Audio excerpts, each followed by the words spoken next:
Perkenalkan, nama saya Pesantren Batubara, NPM 18140012, kelas PGSD 6A, semester 6. Di sini saya akan menjelaskan hasil makalah saya, yaitu tentang langkah-langkah pemberantasan korupsi. Kita langsung ke pembahasannya saja.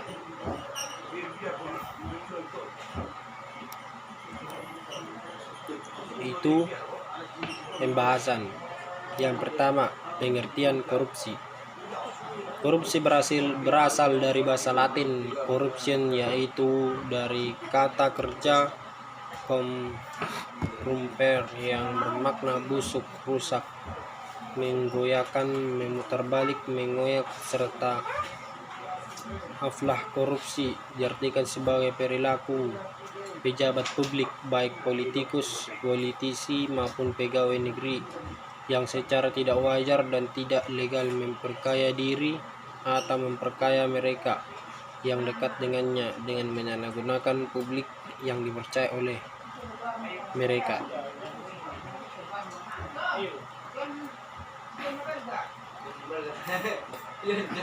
Satu, bentuk dan jenis korupsi. Korupsi ada 3 jenis, yaitu sebagai berikut.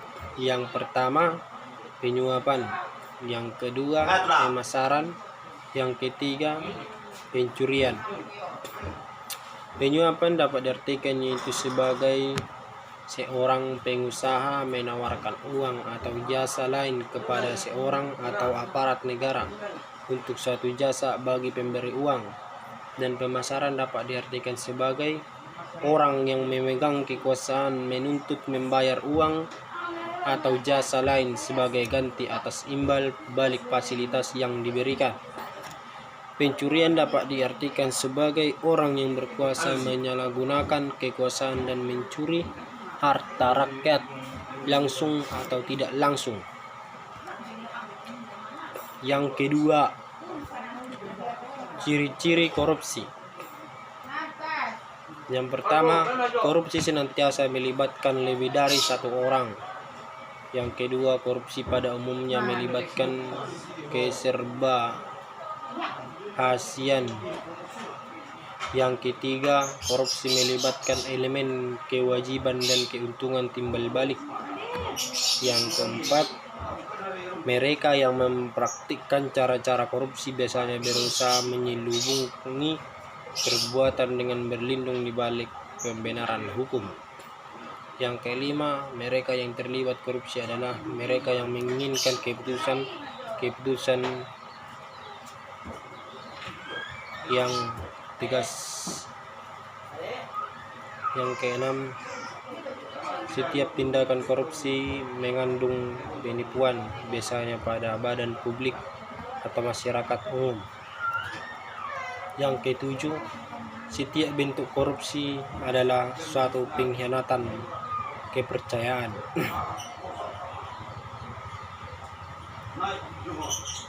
Yang ketiga, sebab-sebab korupsi. Yang pertama, kelangkaan lingkungan yang subur untuk perilaku anti korupsi. Yang kedua, kemiskinan. Yang ketiga, kurangnya pendidikan. Yang keempat, tiadanya tindak hukum yang tegas. Yang kelima, struktur pemerintah. Yang keenam, perubahan radikal. Yang ketujuh, kelemahan pengajaran agama dan etika. Yang ketujuh, keadaan masyarakat. 4. Dampak korupsi bidang kehidupan hukum.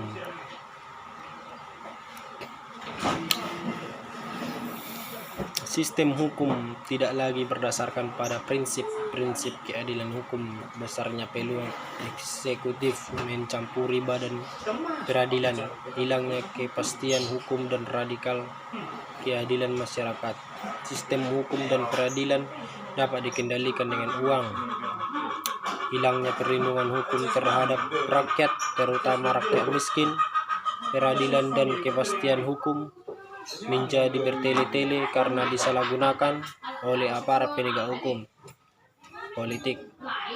terpusatnya kekuasaan pada pejabat negara tertentu atau pemerintah pusat. Daerah dan pemerintah daerah sangat bergantung pada pemerintah pusat. Munculnya para pengusaha yang mengendalikan kebijakan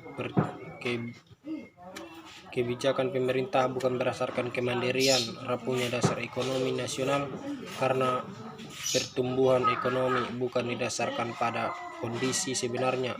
Munculnya para konglomerat yang tidak memiliki basis ekonomi kerakyatan.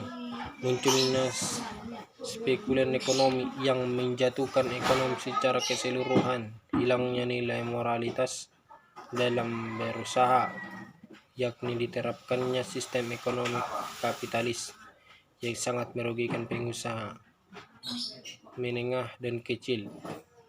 Sosial budaya, terjadinya tindak pencucian uang, hilangnya nilai moral sosial, hilangnya figur pemimpin dan contoh keteladanan dalam kehidupan berbangsa dan bernegara, berkurangnya tindakan menjunjung tinggi hukum, berkurangnya kepedulian dan kesetiakawan, lunturnya nilai-nilai budaya bangsa.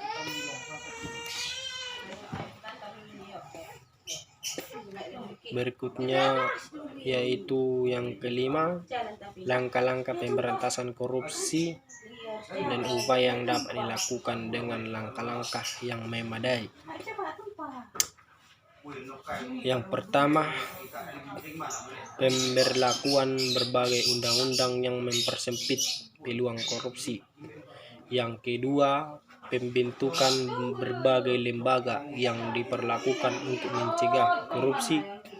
Yang ketiga, pelaksanaan sistem rekrutmen apabila secara adil dan terbuka. Peningkatan kualitas kerja berbagai lembaga independen masyarakat untuk memantau kinerja para penyelenggara negara. Yang kelima, pemberian gaji dan kesejahteraan pegawai dengan cara yang kedua yang ditempuh untuk menindaklanjuti korupsi adalah yang pertama, pemberian hukum secara sosial dalam bentuk isolasi kepada para koruptor. Yang kedua, penindakan secara tegas dan konsisten terhadap setiap aparat hukum yang bersikap tidak tegas dan meloloskan koruptor dari jerat hukum. C. Penindakan secara tegas tanpa diskriminasi sesuai dengan peraturan perundang-undang yang berlaku terhadap para pelaku korupsi. Memberikan tekanan langsung kepada pemerintah dan lembaga-lembaga penegak hukum untuk segera memproses secara hukum para pelaku korupsi.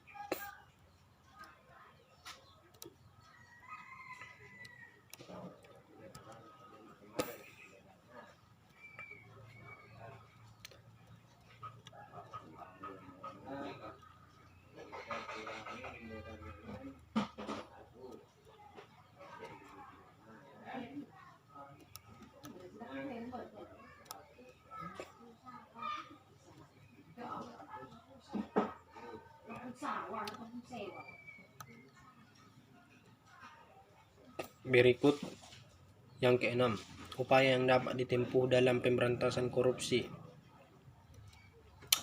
Ada beberapa upaya yang dapat ditempuh dalam pemberantasan tindak korupsi di Indonesia, antara lain sebagai berikut.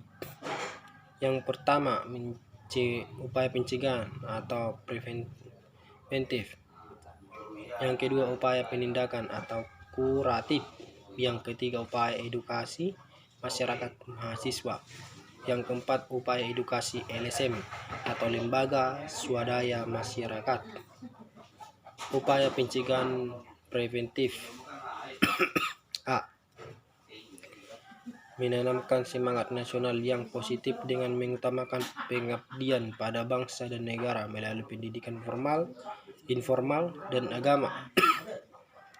Melakukan penerimaan pegawai berdasarkan prinsip keterampilan teknis. C. Para pejabat dihimbau untuk mengetahui pola hidup sederhana dan memiliki tanggung jawab yang tinggi. E. D.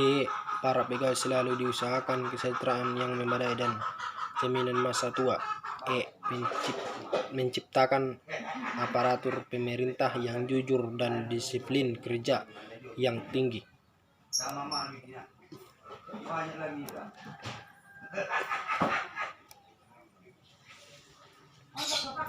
Demikianlah penjelasan saya tentang makalah saya. Bila ada kurang lebih dari makalah saya, mohon dimaklumi. Sekian pemaparan dari saya. Terima kasih.